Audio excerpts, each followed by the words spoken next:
since I was a little girl, seeing Star Wars for the first time, I've been fascinated by this idea of personal robots.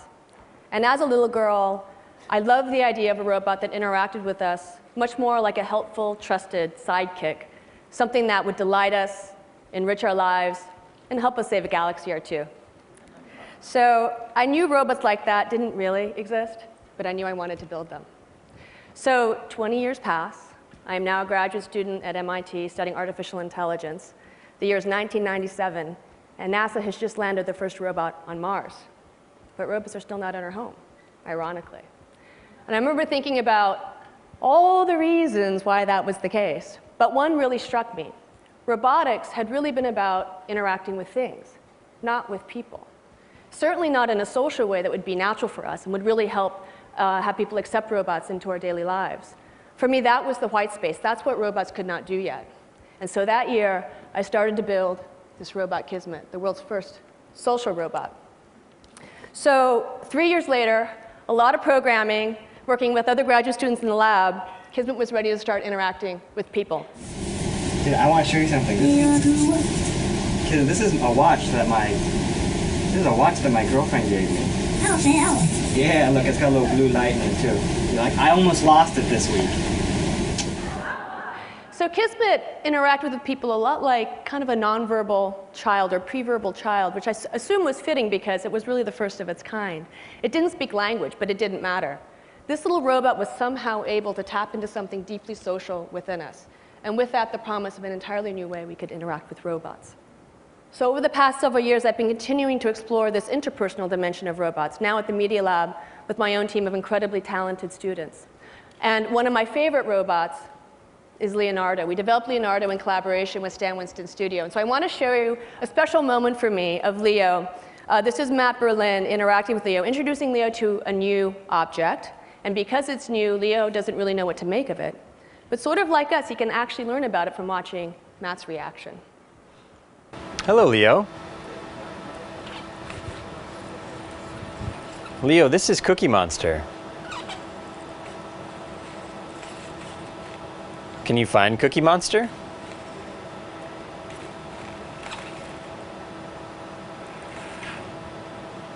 Leo, Cookie Monster is very bad. He's very bad, Leo. Cookie Monster is very, very bad. He's a scary monster who wants to get your cookies. All right, so Leo and Cookie might have gotten off to a little bit of a rough start, but they get along great now. So what I've learned through building these systems is that robots are actually a really intriguing social technology, where it's actually their ability to push our social buttons and to interact with us like a partner that is a core part of their functionality. And with that shift in thinking, we can now start to imagine new questions, new possibilities for robots that we might not have thought about otherwise. But what do I mean when I say push our social buttons? Well, one of the things that we've learned is that if we design these robots to communicate with us using the same body language, the same sort of nonverbal cues that people use, like Nexi, our humanoid robot, is doing here, what we find is that people respond to robots a lot like they respond to people. People use these cues to determine things like how persuasive someone is, how likable, how engaging, how trustworthy. Turns out it's the same for robots. It's turning out now that robots are actually becoming a really interesting new scientific tool to understand human behavior, to answer questions like, how is it that from a brief encounter we're able to make an estimate of how trustworthy another person is? Mimicry is believed to play a role, but how? Is it mimicking of particular gestures that matter? It turns out it's really hard to learn this or understand this from watching people, because when we interact, we do all of these cues automatically. We can't carefully control them because they're subconscious for us. But with a robot, you can. And so in this video here, this is a video taken from David DeSteno's lab at Northeastern University. He's a psychologist we've been collaborating with. There's actually a scientist carefully controlling Nexi's cues to be able to study this question. And the bottom line is the reason why this works is because it turns out people just behave like people, even when interacting with a robot. So given that key insight, we can now start to imagine new kinds of applications for robots.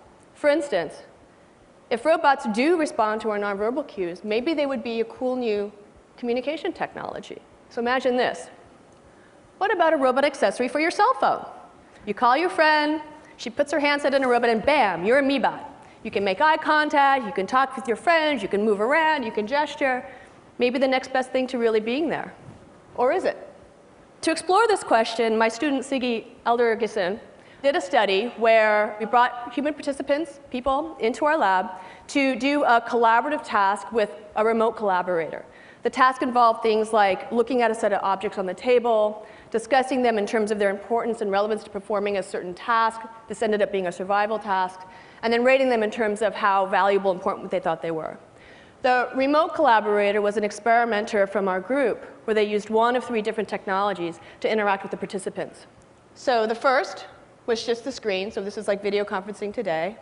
The next was to add mobility, so have the screen on a mobile base. This is sort of like, if you're familiar with any of the telepresence robots today, this is sort of mirroring that situation.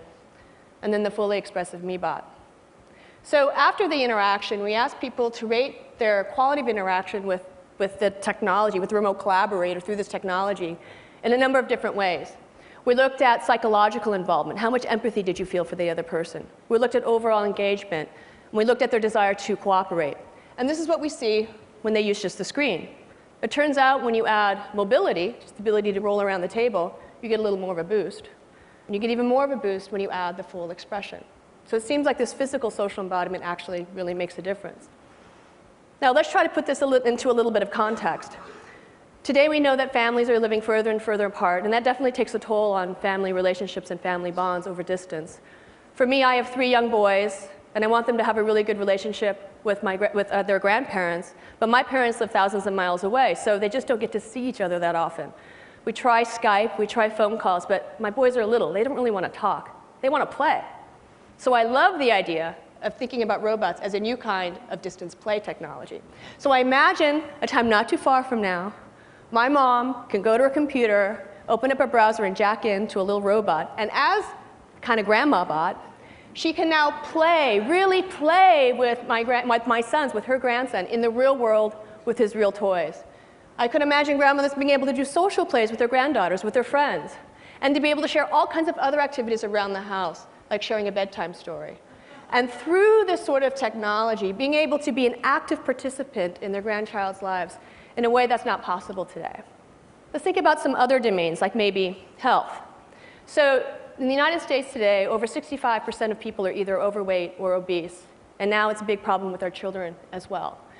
And we know that as you get older in life, if you're obese when you're younger, that can lead to chronic diseases that not only reduce our quality of life, but are a tremendous economic burden on our healthcare system.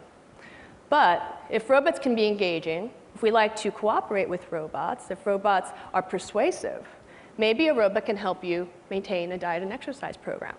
Maybe they can help you manage your weight. So sort of like a digital Jiminy, as a well-known fairy tale, the kind of friendly, supportive presence that's always there to be able to help you make the right decision in the right way at the right time to help you form healthy habits. So we actually explored this idea in our lab. This is a robot, Autumn. Corey Kidd developed this robot for his doctoral work, and it was designed to be a robot diet and exercise coach. It had a couple of simple nonverbal skills it could do. It could make eye contact with you. It could share information looking down at a screen. You'd use the screen interface to enter information like how many calories you ate that day, how much exercise you got, and then it could help track that for you. And the robot spoke with a synthetic voice to engage you in a coaching dialogue, modeled after trainers and patients and so forth. And it would build a working alliance with you through that dialogue. It could help you set goals and track your progress, and it would help motivate you. So an interesting question is, does the social embodiment really matter? Does it matter that it's a robot? Is it really just the quality of advice and information that matters? So to explore that question, we did a study in the Boston area where we put 1 of 3 interventions in people's homes for a period of several weeks. One case was the robot, you saw there, Autumn. Another was a computer that ran the same touchscreen interface, ran exactly the same dialogues. Quality of advice was identical. And the third was just a pen and paper log, because that's the standard intervention you typically get when you start a diet and exercise program. So one of the things we really wanted to look at was not how much weight people lost, but really how long they interacted with the robot, because the challenge is not losing weight, it's actually keeping it off. And the longer you could interact with one of these interventions, well, that's indicative potentially of longer-term success. So the first thing I want to look at is how long? How long did people interact with these systems? It turns out that people interacted with the robot significantly more, even though the quality of advice was identical to the computer. When we asked people to rate it on terms of the quality of the working alliance, people rated the robot higher, and they trusted the robot more. And when you look at emotional engagement, it was completely different. People would name the robots. They would dress the robots. And even when we would come up to pick up the robots at the end of the study, they would come out to the car and say goodbye to the robots. They didn't do this with the computer. The last thing I want to talk about today is the future of children's media. We know that kids spend a lot of time behind screens today, whether it's television or computer games or whatnot. My sons they love the screen. They love the screen. But I want them to play. As a mom, I want them to play, like real-world play. And so I have a new project in my group I wanted to present to you today called Playtime Computing that's really trying to think about how can we take what's so engaging about digital media and literally bring it off the screen into the real world of the child, where it can take on the properties, many more of the properties of real-world play. So here's the kind of first exploration of this idea, where characters can be physical or virtual, and where the digital content can literally come off the screen into the world and back. I like to think of this as sort of the Atari Pong of this blended reality play. But we can push this idea further. What if the character itself could come into your world? It turns out that kids love it when the character becomes real and enters into their world. And when it's in their world, they can relate to it and play with it in a way that's fundamentally different from how they play with it on the screen. Another important idea is this notion of persistence of character across realities. So changes that the children make in the real world need to translate to the virtual world. So here, Nathan has changed the letter A to the number 2. You can imagine maybe these symbols give the character special powers when it goes into the virtual world. So they are now sending the character back into that world, and now it's got number power. And then finally, what I've been trying to do here is create a really immersive experience for kids where they really feel like they are part of that story, part of that experience. And I really want to spark their imaginations the way that mine was sparked as a little girl watching Star Wars. But I want to do more than that. I actually want them to create those experiences. I want them to be able to literally build their imaginations into these experiences and make them their own.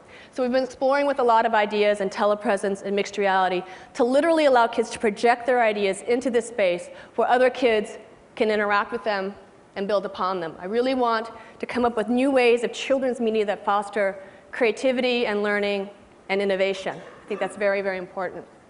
So this is a new project. We've invited a lot of kids into this space, and they think it's pretty cool.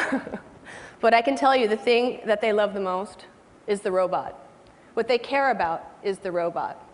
Robots touch something deeply human within us. And so whether they're helping us to become creative and innovative, or whether they're helping us to feel more deeply connected despite distance, or whether they are our trusted sidekick who's helping us attain our personal goals and becoming our highest and best selves, for me, robots are all about people. Thank you.